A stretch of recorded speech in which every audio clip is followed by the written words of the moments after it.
Il y a eu des choses assez rocambolesques et tristes, c'est qu'on a même tenté d'assassiner un opposant congolais sur le territoire français. On regarde un petit extrait. C'est un opposant congolais réfugié en France. Un ancien général chassé de son pays par le pouvoir en place. Je vais donc à la gare de Bessancourt pour prendre mon train. Ce matin-là, un inconnu le suit et se rapproche. J'arrive ici, j'entends 2 coups de feu dans mon dos. Et je me retourne. Et quand je me retourne, je vois quelqu'un ici, à 1 mètre de moi, qui me pointe un pistolet. Et donc, je me mets à courir pour fuir. En zigzagant, j'essaie de fuir et je me retourne, il est encore sur place et je décide de le pourchasser. Et finalement, je sens que mon corps s'affaiblit et lui, il gicle là-bas où il y avait un véhicule qui l'attendait.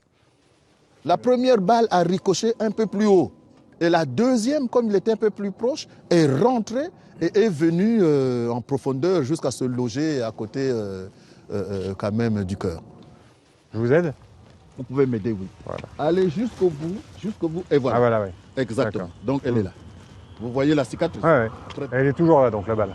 La balle est toujours dedans. Et elle me gêne.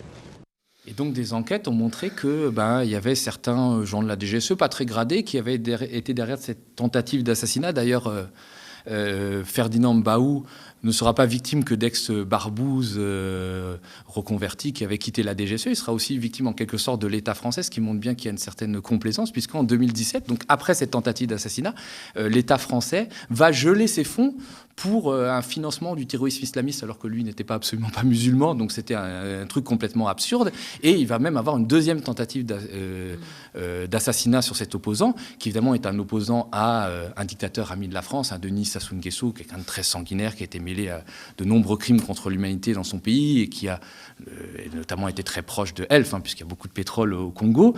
Et cette deuxième tentative d'assassinat, la justice va essayer d'élucider ça, va mettre les anciens membres du service action de la DGSE en examen, notamment quelqu'un qui s'appelle Daniel Forestier. Et ce Daniel Forestier va finir criblé de balles du côté du lac Léman. Donc peut-être qu'on a voulu l'empêcher de parler. Donc ça montre bien finalement que les services secrets sont bien loin d'être l'image qu'on a voulu donner dans le bureau des légendes, et des fois ne contribuent pas à l'image de la France, que ce soit ici ou même à l'étranger. Merci beaucoup Thomas pour ces histoires d'espions qu'on n'entend jamais dans les médias mainstream et qui éclaboussent de bien tristes manières.